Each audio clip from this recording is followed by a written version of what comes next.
मैं चित्तौड़गढ़ कितने ही थपेड़ों को सहने के बाद आज भी सीना तान कर खड़ा हूं। लेकिन हे भारतवर्ष के लोगों, आप मुझे करीब से देखोगे तो पाओगे कि मुझे कितने घाव दिए गए। मुझे करीब से देखोगे तो पाओगे कि मेरे कितने घाव आज भी हरे हैं। विदेशों से आए हुए आक्रांताओं ने मेरे कितने ही मंदिरों को तोड़ा, कितनी ही मूर्तियों को खंडित किया। मैंने कितनी ही वीरांगनाओं को धधकती ज्वालाओं की लपटों में समाते हुए देखा है। मैं चित्तौड़गढ़।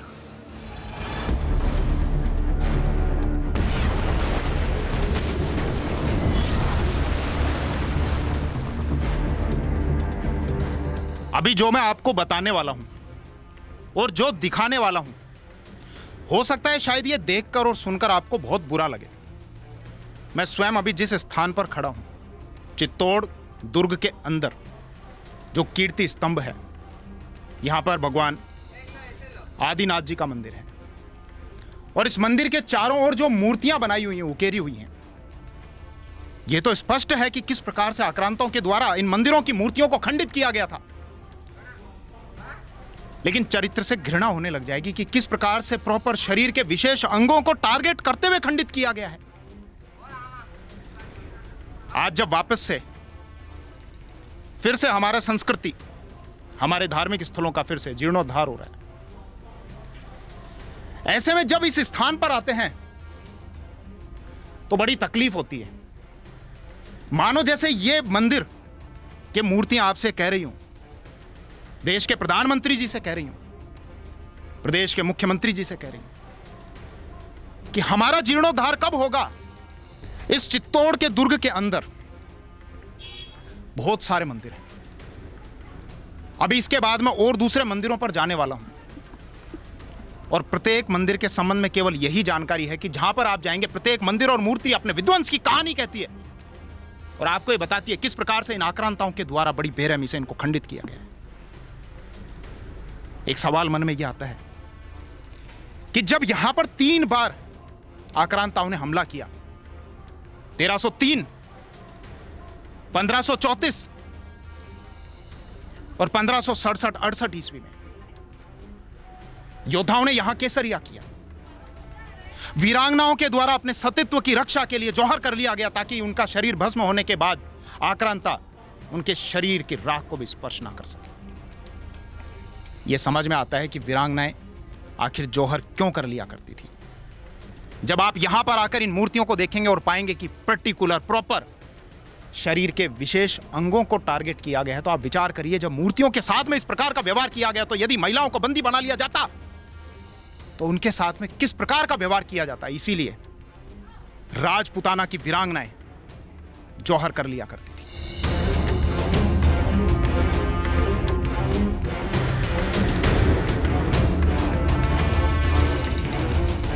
मुगल शासक औरंगजेब के शासनकाल का एक आधिकारिक स्रोत है मासिर आलमगिरी।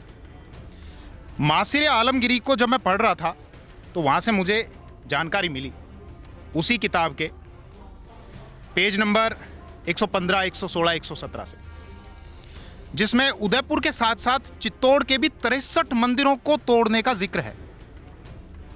मेरी तलाश यही थी कि जिन 63 मंदिरों को तोड़ा वो कौन कौन से 63 मंदिर हैं। लेकिन यहां चित्तौड़गढ़ में आने के बाद बड़ा मैं हैरान हूं। जहां पर भी आप जाएंगे, चारों ओर मंदिरों के खंडित हुए अवशेष आप देखेंगे। ये आप देख ही रहे हैं, ये मंदिर का अवशेष है। किस प्रकार से ऊपर का जो शिखर है उसको गिरा दिया गया। ये जो मंदिर है ये अद्भुत नाथ जी का मंदिर है, भगवान शिव का मंदिर है। जो मुख्य गर्भगृह है वहां पर भगवान शिव की प्रतिमा दीवार पर लगी हुई है, जो पुरानी है। उस प्रतिमा के नाक को खंडित किया हुआ है। और इसके अलावा मतलब क्या ही कहा जाए कि यहां जो ये मूर्तियां उकेरी हुई हैं दीवारों पर, एक बात हर जगह कॉमन है और वो ये कि इन मूर्तियों में जो महिलाओं की मूर्तियां हैं, पता नहीं क्या कहा जाए, उनके शरीर के विशेष अंगों को टारगेट किया हुआ है। अंदर जब गर्भगृह में चलेंगे तो भगवान शिव की पुरानी मूर्ति को तो खंडित किया हुआ ही है। नीचे एक शिवलिंग है जिसको शायद बाद में स्थापित किया गया था। इसी मंदिर के बगल में एक और मंदिर है, महालक्ष्मी जी का मंदिर, वो भी खंडित है। आप जहां पर जाएंगे, ये मंदिर अपने विध्वंस की कहानी आपको कह रहे हैं। आप यहां पर आएंगे तो बड़ी तकलीफ भी होगी कि किस प्रकार से धार्मिक स्थलों पर चोट की गई, किस बेरहमी के साथ में यह चोट की गई।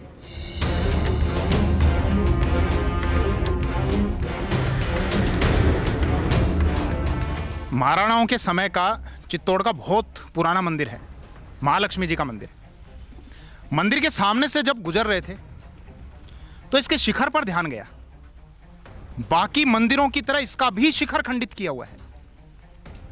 बाकी मंदिरों की तरह यहां पर दीवारों पर जो मूर्तियां बनाई हुई हैं, उन मूर्तियों को भी खंडित किया हुआ है। ये अंदर शायद पुजारी जी हैं। आप पूजन वगैरह करते हैं यहाँ पे? आइए आइए आइए, थोड़ी बात कर लेते हैं आपसे।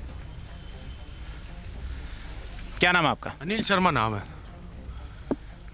तो कब से आप पूजन कर रहे हैं अनिल जी? आप अभी वर्तमान में आप ही पूजन करते हैं? हम ही करते हैं। तो कब से आप लोग पूजन कर रहे हैं? हमारी 9वीं पीढ़ी हो गई है इधर में, दरबार के टाइम से सेवा करते हैं इधर में।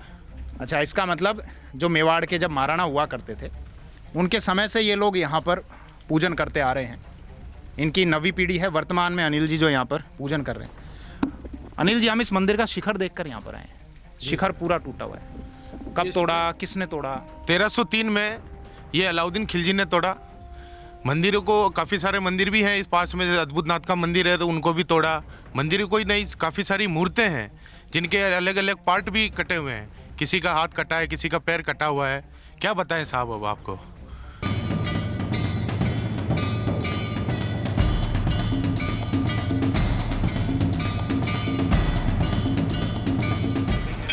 यहाँ पर जितने भी मंदिर बने हुए हैं, उसमें सबसे ज़्यादा श्रद्धालु इसी मंदिर में आते हैं। हाँ जी। ये मंदिर है कालिका माता मंदिर, जो कुछ जगह 8वीं शताब्दी का बताया जाता है, कुछ जगह इसको 10वीं शताब्दी का बताया जाता है। प्राचीन ऐसा बताया जाता है कि पहले यह सूर्य मंदिर था, लेकिन वर्तमान में कालिका मंदिर है। कालिका माता की मूर्ति भी है यहाँ पर, अम्बा माता की मूर्ति भी है यहाँ पर।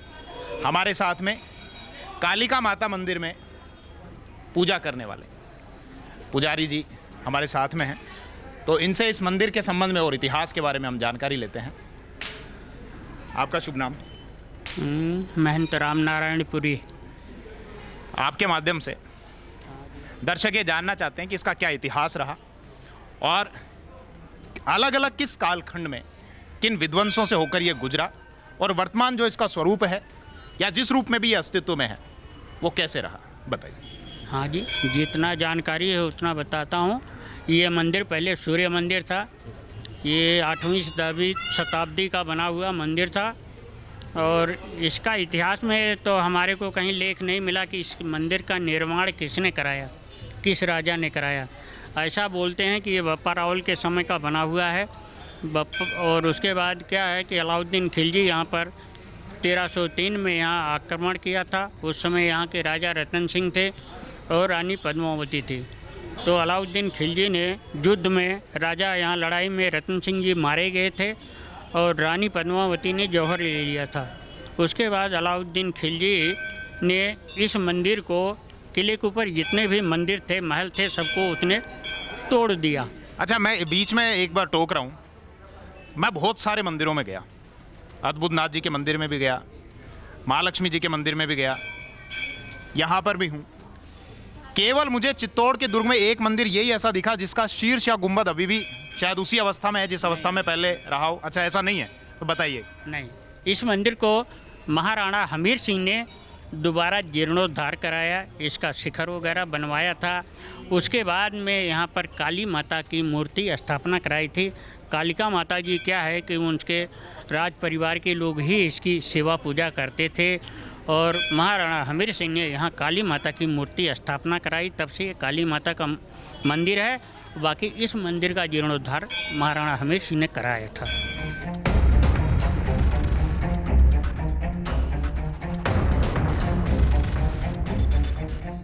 आपको सुनने में थोड़ा अजीब सा लग सकता है, लेकिन ये जो पीछे आप पुलिया देख रहे हैं, गंभीरी नदी पर जिसको बनाया हुआ है, इस पुलिया में चित्तौड़ दुर्ग से तोड़े हुए मंदिरों के अवशेष को काम में लिया गया है। जैसा गौरीशंकर हीराचंद ओझा अपनी किताब उदयपुर राज्य का इतिहास पेज नंबर 65-66 पर यह जानकारी देते हैं कि जब अलाउद्दीन खिलजी ने चित्तौड़ के दुर्ग पर हमला किया था और अपने बेटे खिज्र खां को यहाँ का हाकिम नियुक्त किया था, तो उस दौरान जितने मंदिर तोड़े गए थे उन मंदिरों के बहुत सारे अवशेष यहाँ पर लाए गए और उन अवशेषों से इस पुल का निर्माण कराया गया। हो सकता है कि सभी पत्थर चित्तौड़ के उन मंदिरों के ना हो, कुछ पत्थर हों। हमने यहाँ पर ढूंढने की कोशिश की तो कुछ स्ट्रक्चर हमको ऐसा मिला जो देखने में ऐसा लगता है जैसे वहाँ पर पहले कभी कुछ मूर्तियाँ रही हों, इस प्रकार का स्ट्रक्चर लगता है। हालांकि इस पुल के निर्माण के संबंध में एक और सोर्स है जो जेपी स्ट्रेटन के द्वारा लिखा गया है, Chittor and the family of Mewar. उसमें पेज नंबर 67 पर वो ये जानकारी देते हैं कि इस पुल का निर्माण हरि सिंह के द्वारा कराया गया था। हरि सिंह जो मेवाड़ के लक्ष्मण सिसोदिया के पुत्र थे। हरि सिंह वही जो 1303 में जब ये चित्तौड़ का ये शाखा हुआ था पहला, उस दौरान सिसोदा के लक्ष्मण सिसोदिया और उनके 7 पुत्र चित्तौड़ की रक्षा के लिए जिन्होंने अपने प्राणों का बलिदान किया था, उन्हीं में से एक हरि सिंह थे। लेकिन गौरीशंकर हीराचंद ओझा ये कहते हैं कि अगर जब आप इसका स्ट्रक्चर देखते हैं तो ये स्ट्रक्चर एक सार सैनिक शैली का दिखाई देता है, जो एक मुस्लिम शैली है। तो इसका मतलब मुस्लिमों के द्वारा इसका निर्माण कराया गया। दूसरा, गौरीशंकर हीराचंद ओझा ये कहते हैं कि इसके निर्माण में जैन और हिंदू मंदिरों के जो अवशेष थे, जो चित्तौड़ के दुर्ग में बहुत सारे थे, वहाँ पर जैसा देखा कि उनको लगभग सभी मंदिरों को खंडित किया हुआ है। तो गौरीशंकर हीराचंद ओझा ये कहते हैं कि इसके निर्माण में जैन और हिंदू मंदिरों के अवशेषों को लगाया गया है और कभी भी एक हिंदू शासक के द्वारा मंदिरों के अवशेषों से पुल का या किसी भी स्ट्रक्चर का निर्माण नहीं किया जाता है।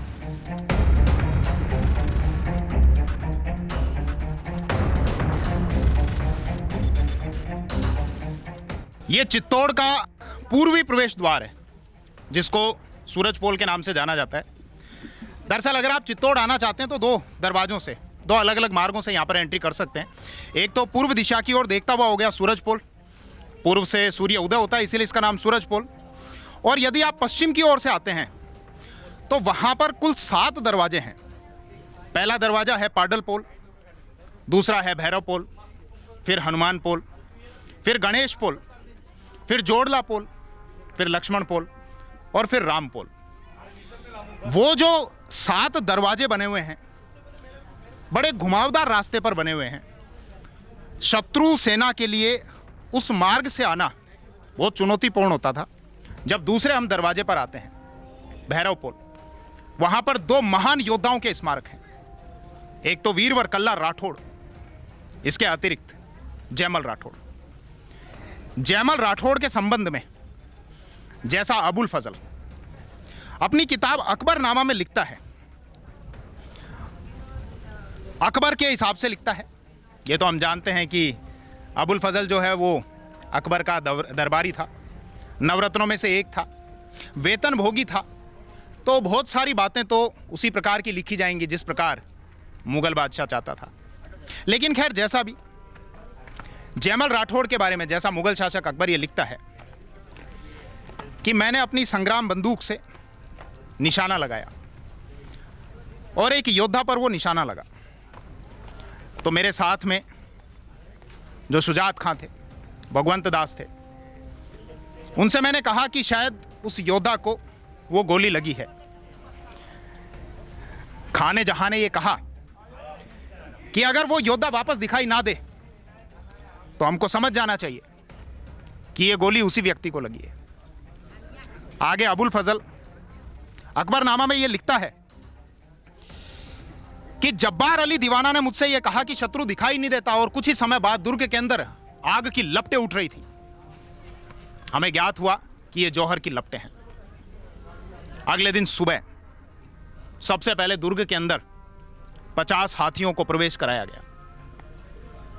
उसके बाद इनकी संख्या बढ़ाकर 300 कर दी गई। लेकिन यहां के योद्धा भी कहां मानने वाले थे। एक महान योद्धा ईश्वरदास चौहान अपने सामने एक हाथी को खड़ा देखा। उस हाथी का नाम था मधुकर। मधुकर हाथी की सूंड में खंजर रोपकर उसके ऊपर चढ़ गए और महावत को यह कहा कि मेरा संदेश तुम्हारे बादशाह तक पहुंचा देना। इसके अलावा मुगलों का एक और हाथी जंगिया वीरवर कल्ला राठौड़ के द्वारा, हालांकि कल्ला राठौड़ का वहां नाम नहीं दिया हुआ, लेकिन जैसा हम पढ़ते हैं तो समझ में आता है कि वीरवर कल्ला राठौड़ के द्वारा जंगिया हाथी की सूंड को काट दिया गया था। और अपनी मृत्यु से पूर्व वीरवर कल्ला राठौड़ ने बहुत लोगों को घायल किया, बहुत लोगों को मौत के घाट उतार दिया। कल्ला राठौड़ के संबंध में ऐसी भी प्रसिद्धि है कि जब जयमल राठौड़ को वो गोली लगी और उनके पैर घायल हो गए थे, तो कल्ला राठौड़ ने जयमल राठौड़ को अपने कंधे पर बिठाया। 2 तलवारें जयमल राठौड़ के हाथों में, 2 तलवारें कल्ला राठौड़ के हाथों में। और जब ये शत्रु दल पर टूट पड़े तो ऐसा लग रहा था मानो कोई 4 हाथों वाला देवता हो। इसलिए हम देखते हैं कि बाद में कल्ला राठौड़ की जो ख्याति है वो 4 हाथों वाले देवता के रूप में हुई। और आज भी कल्ला राठौड़ को 4 हाथों वाले देवता के रूप में पूजा जाता है। राजपुताना की धरती के संबंध में यूं ही नहीं कहा जाता कि अठे खून सस्तो है पण पानी महंगो। अभी मैं हूं चित्तौड़ दुर्ग के रामपोल द्वार के सामने और मेरे ठीक सामने है पत्ता सिसोदिया का एक स्मारक। पत्ता सिसोदिया के स्मारक के संबंध में जैसा अबुल फजल लिखता है कि अकबर ने मुझसे एक बार कहा, मतलब मुगल शासक अकबर ने अपने मित्र अबुल फजल से यह कहा कि जब मैं गोविंद शरण मंदिर के सामने पहुंचा, चित्तौड़ के दुर्ग में जो गोविंद शरण मंदिर है, जब मैं उसके सामने पहुंचा तो वहां पर महावत हाथी की सूंड में एक व्यक्ति को मेरे सामने पकड़कर लाया। यह व्यक्ति तड़प रहा था, इसके शरीर में अभी भी प्राण बाकी थे। जब महावत से पूछा गया कि यह व्यक्ति कौन है, तो महावत ने कहा यह तो ज्ञात नहीं, लेकिन यह कोई विशेष व्यक्ति लगता है, क्योंकि इस व्यक्ति के लिए बहुत सारे योद्धाओं ने अपने प्राणों का बलिदान कर दिया। और फिर बाद में हमें यह पता हुआ कि यह पत्ता सिसोदिया था, वही महान योद्धा पत्ता सिसोदिया जो आमेट के चूंडावत थे। तो उन्हीं चूंडावतों के वंशज आमेट के पत्ता सिसोदिया, जिनका स्मारक मेरे सामने है। बताया जाता है कि इसी स्थान पर इस महान योद्धा ने लड़ते हुए अपने सम्मान, स्वाभिमान, मातृभूमि की रक्षा के लिए हंसते हंसते अपने प्राणों का बलिदान कर दिया।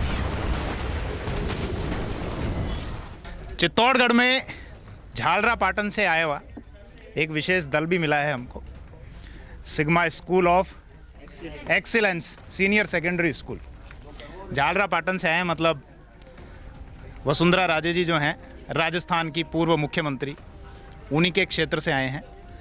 और मैंने इन बच्चों से जब बात की तो बात करके लगा कि यहाँ चित्तौड़गढ़ को जानने में, यहाँ के इतिहास को जानने में और इतिहास की क्या सच्चाई है उसको जानने में बड़ी उत्सुकता थी।